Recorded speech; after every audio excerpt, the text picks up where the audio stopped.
Welcome to Zisodel TV. Kindly subscribe, share, and like for latest updates and news.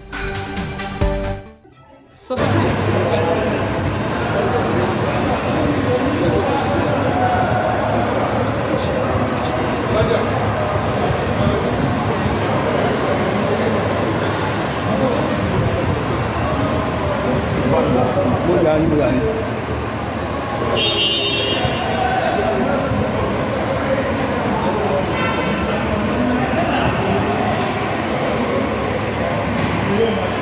Àwa ló kàn.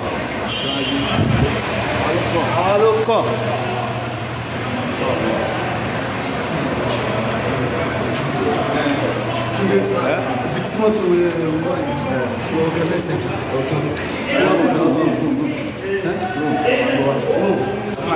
أنت ربي لا إله إلا أنت خلقتني وأنا عبدك.